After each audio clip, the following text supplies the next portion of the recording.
Dwight D. Eisenhower was not just a soldier. He was a leader who shaped the course of World War II and laid the foundation for post-war peace. From his early days at West Point to commanding the largest amphibious invasion in history on D-Day, Eisenhower's strategic mind and calm leadership were unmatched. His role as the Supreme Allied Commander and later as President of the United States cemented his legacy as one of the greatest figures in modern American history.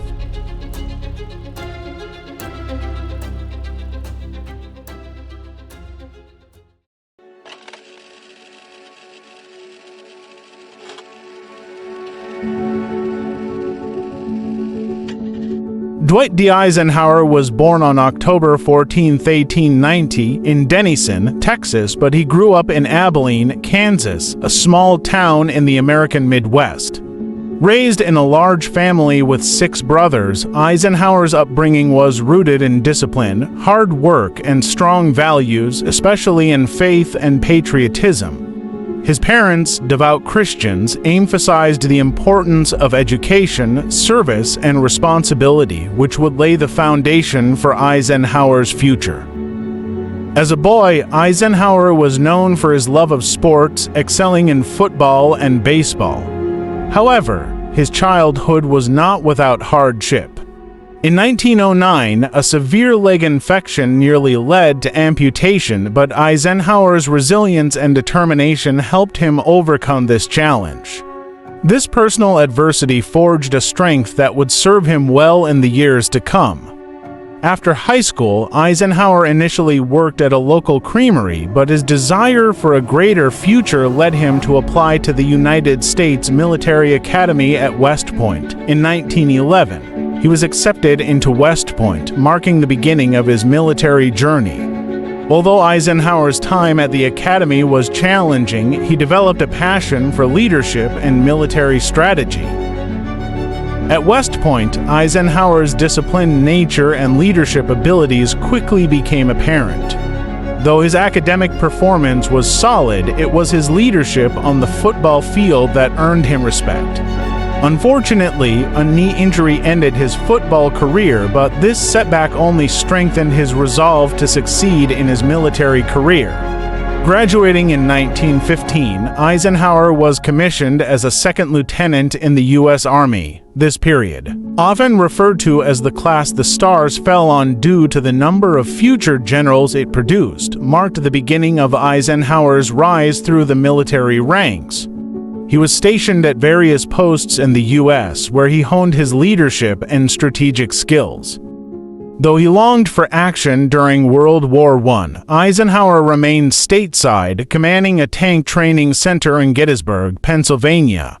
While disappointed at not seeing combat, his performance earned him the Distinguished Service Medal, and he became a recognized expert in tank warfare and military training.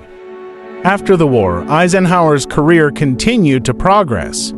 He attended the Command and General Staff School at Fort Leavenworth, where he graduated first in his class in 1926. His academic success further cemented his reputation as a rising star within the U.S. Army. Little did he know that the greatest challenges of his career were yet to come. As Europe descended into chaos with the outbreak of World War II, Eisenhower's career took a pivotal turn. In 1939, he was promoted to lieutenant colonel and quickly rose through the ranks as the U.S. prepared for potential involvement in the conflict. By 1941, with the attack on Pearl Harbor plunging the U.S. into war, Eisenhower was called to Washington to assist in war planning. Eisenhower's strategic mind and ability to collaborate with other military leaders caught the attention of his superiors. In 1942, he was appointed commander of the European Theater of Operations, a role that put him in charge of overseeing Allied strategy in Europe. His leadership would soon be tested in one of the war's most ambitious operations, Operation Torch, the Allied invasion of North Africa. Operation Torch, launched in November 1942, was Eisenhower's first major test as a commander. The operation involved a series of amphibious landings along the North African coast, where Allied forces faced tough resistance from German and Italian troops. Despite initial setbacks, Eisenhower's leadership and adaptability helped secure victory, which laid the groundwork for future Allied operations in the Mediterranean.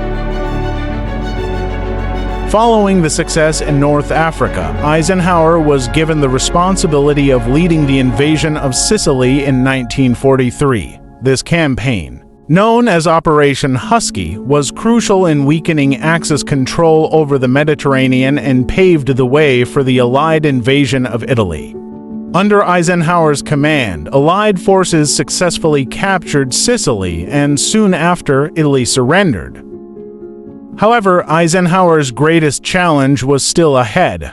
In December 1943, he was appointed Supreme Commander of the Allied Expeditionary Force and given the monumental task of planning and executing Operation Overlord, the invasion of Nazi-occupied France.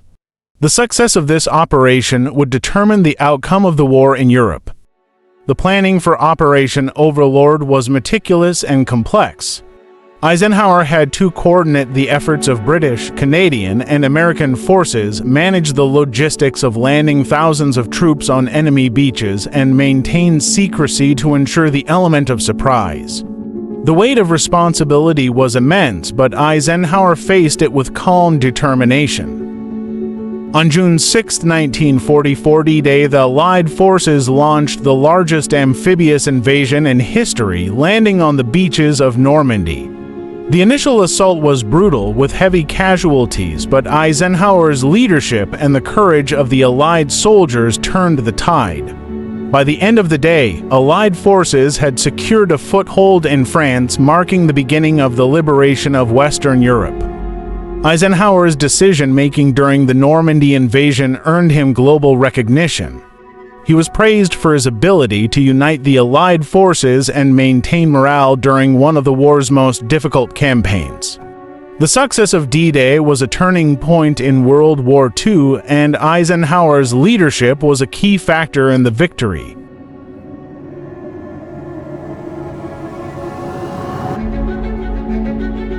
So far, we explored Eisenhower's journey from his early life in Abilene, Kansas, to his rise as a military leader during World War II. His appointment as Supreme Allied Commander marked a pivotal moment in history.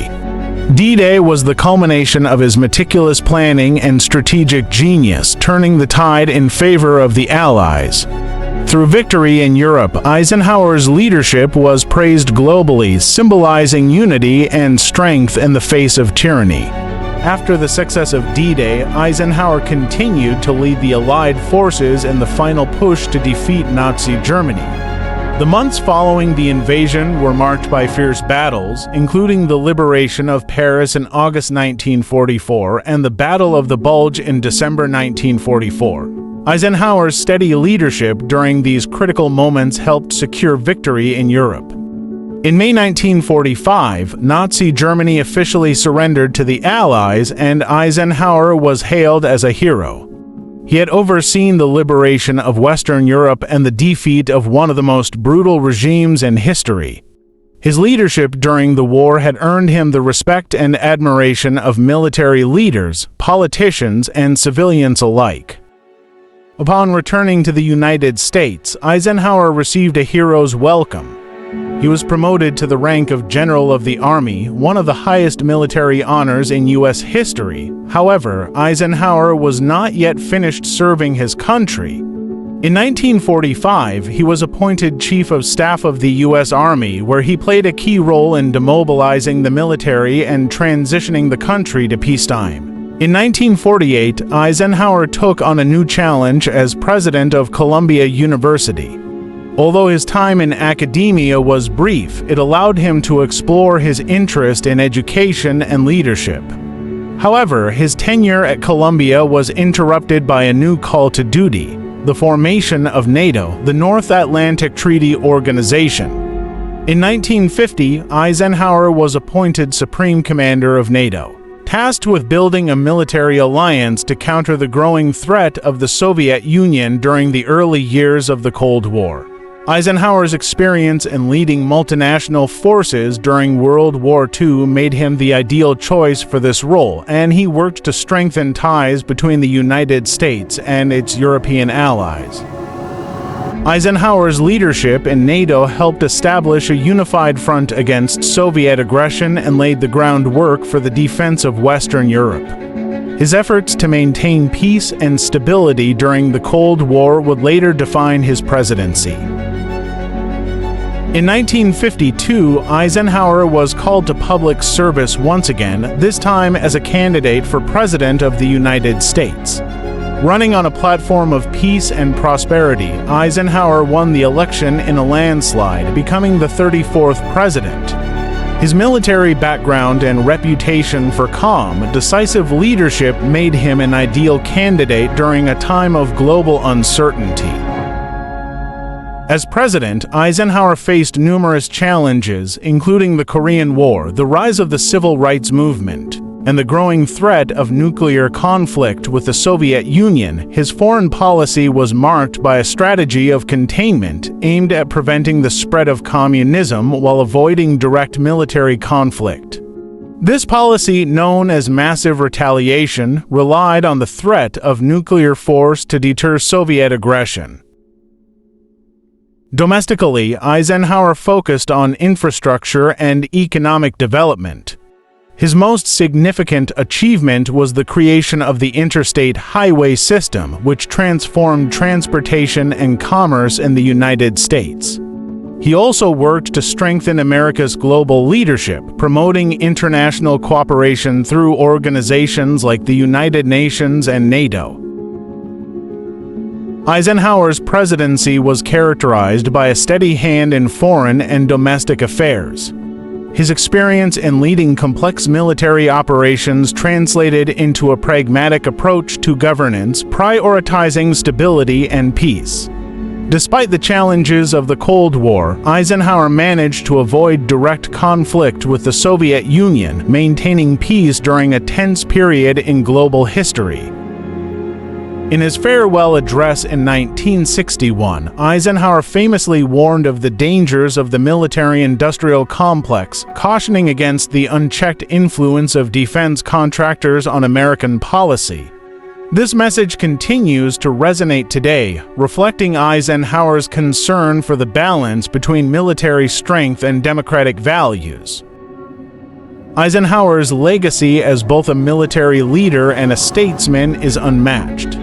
He led the Allies to victory in World War II, established NATO as a cornerstone of global security, and guided the United States through a period of unprecedented growth and change. His leadership, humility, and commitment to peace continue to inspire future generations. All right, get this. We're diving into the life of Dwight D. Eisenhower, and you brought along a whole stack of fascinating sources. We're talking about the guy behind the 5 stars, going way beyond D-Day to uncover what made him tick. Ready to unearth some hidden gems about Ike. Absolutely. There's so much more to Eisenhower than the history books let on. It's like everyone knows the highlights, but we're about to connect the unseen dots, the formative experiences that shaped his leadership. Okay, let's unpack this. You've got some incredible stuff about his childhood growing up in Kansas, one of 7 kids. It wasn't exactly a straight shot from a small town to supreme commander. What's fascinating is how his upbringing in a large, disciplined family in Kansas, especially his mother's pacifism, influenced his leadership later in life. Imagine navigating those family dynamics, talk about a crash course in diplomacy and finding common ground. These weren't just skills he learned in the military, they were ingrained from a young age. It's like that old saying, you want something done, ask a busy person. Maybe having all those siblings prepared him for managing the massive egos and agendas of the Allied forces. Exactly. And speaking of preparation, let's talk West Point. Everyone knows about his military career. But did you know he was quite the athlete? He even considered leaving the academy to coach football professionally. Seriously, I had no idea. So, West Point almost lost a future supreme commander to the gridiron. That's wild. What kind of impact did those formative military years have on him? West Point is where Eisenhower honed his leadership skills, not just in the classroom, but on the football field, too. It was during this time he learned the importance of teamwork, discipline, and strategic thinking under pressure, all essential qualities for a military leader. And let's not forget, he was part of the class the stars fell on, an exceptional group of future military leaders. Wait, the class the stars fell on, what's that all about? Fill me in. Imagine the intellectual energy in those classrooms.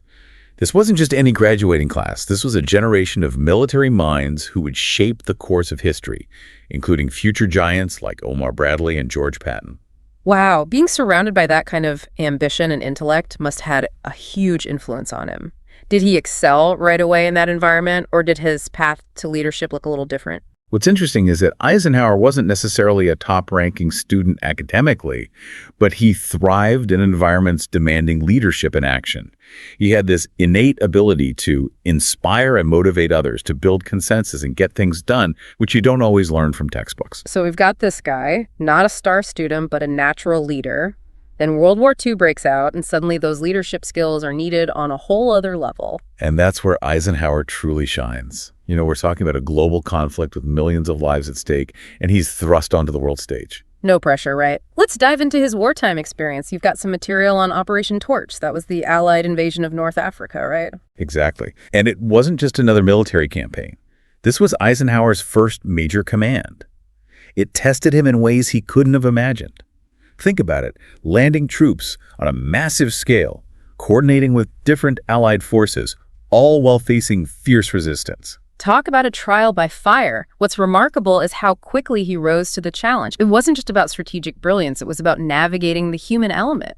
I mean, you've got all these different countries involved, each with their own agendas and personalities. Absolutely. Eisenhower's ability to build consensus to wrangle those big personalities was crucial. He understood that winning the war meant more than just military victories. It required a unified Allied front. It's almost like he was conducting an orchestra of global proportions. And then, of course, there's D-Day, the big one. We've all seen the movies, but what details from the sources really stand out to you? What's often overlooked is the incredible logistical challenge Eisenhower faced. Planning the largest amphibious invasion in history, coordinating air, sea, and land forces. Right. It was a monumental task. And then, of course, there was the weather, which almost derailed the entire operation. Right, the weather was a huge factor. Postponing meant alerting the Germans, but going ahead meant risking everything. Exactly. Eisenhower was faced with a truly agonizing decision. Delay the invasion and lose the element of surprise or proceed under extremely dangerous conditions. Talk about pressure. So how did he make the call? This is where Eisenhower's judgment and his willingness to take calculated risks come into play.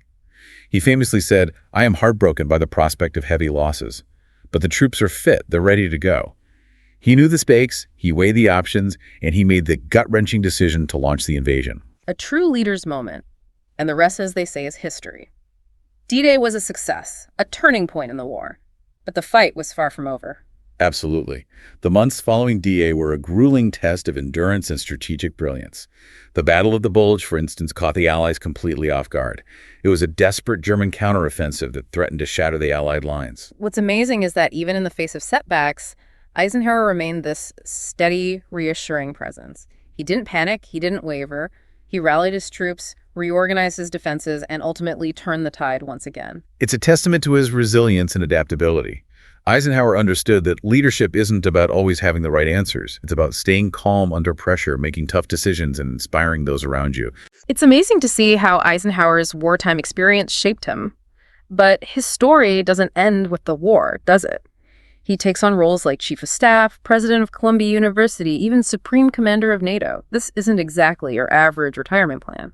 You're right, it's not. And it speaks volumes about his unwavering sense of duty. These post-war roles, especially leading the North Atlantic Treaty Organization, or NATO, provided invaluable experience that he'd carry into his presidency. Imagine navigating the complexities of international relations, balancing the interests of multiple nations. It was essentially a crash course in global diplomacy. It's like each experience, each challenge was preparing him for the biggest job of all, the Oval Office. So Eisenhower trades in his military cap for a presidential one. What were some defining moments of his time in office? Well, you can't talk about Eisenhower's presidency without mentioning the Cold War. Here you have the leader of the free world staring down the threat of nuclear war. It was a time of immense pressure and uncertainty, and yet he navigated it with his signature steady hand. And let's not forget about his impact on America's infrastructure. Those highways we drag on today, that's an Eisenhower legacy, right? Absolutely. The interstate highway system was a stroke of genius, and it went far beyond just making it easier to get from point A to point B. Remember his experiences in Germany during the war. He saw firsthand the strategic importance of efficient infrastructure, both for moving troops and for boosting the economy. The interstate system was in many ways a product of those wartime lessons. Talk about seeing the big picture. But it wasn't all about international affairs and highways. This was also the era of the civil rights movement gaining serious momentum. How did Eisenhower address the social changes sweeping the nation? It was a time of significant social upheaval, and Eisenhower faced pressure from all sides. While he might not be remembered as a civil rights icon, he did take crucial steps. He signed the Civil Rights Act of 1957 and even sent federal troops to Little Rock, Arkansas to enforce school desegregation. Actions speak louder than words, and these actions demonstrated a commitment to progress, even if it was incremental. Progress, not perfection. It's a good lesson for all of us. Okay, one last thing. Eisenhower's farewell address, specifically that warning about the military-industrial complex, is one of his most famous quotes. But what did he mean by that, and why does it still resonate today? It was a remarkably prescient warning. Eisenhower, having seen firsthand the influence of the military and defense spending, worried about the potential for unchecked power. He urged Americans to be vigilant to ensure that the nation's priorities remain focused on peace and prosperity, not on perpetual war and military buildup. In our world today, a world grappling with new challenges and global conflicts, that message feels as timely as ever. Wow, talk about words that have stood the test of time. As we wrap up this deep dive into the life of Dwight D. Eisenhower, what's the key takeaway you hope our listeners will remember? I think the biggest lesson from Eisenhower is that true leadership is about action, not ego. He was a man who faced immense challenges head-on, whether it was leading troops in battle, navigating the complexities of the Cold War, or grappling with social change at home. He reminds us that leadership is about making tough decisions, shouldering responsibility, and always striving to do what's right, even when it's difficult. Beautifully said. It makes you wonder, what would Eisenhower think about our world today? What advice would he give us? That's something worth pondering. Thanks for joining us on this deep dive into the life and legacy of Dwight D. Eisenhower, a man who truly embodies the phrase, "Actions speak louder than words." Until next time, keep exploring and keep asking questions. Eisenhower's legacy extends far beyond the battlefield. As a soldier, he led Allied forces to victory, and as president, he navigated the complexities of the Cold War and laid the groundwork for America's global role in maintaining peace. His leadership during World War II and his presidency highlighted his commitment to stability, unity, and diplomacy. Eisenhower's warnings about the military-industrial complex still resonate today, proving his insight and forward thinking. His impact remains a lasting testament to his values and dedication to the nation.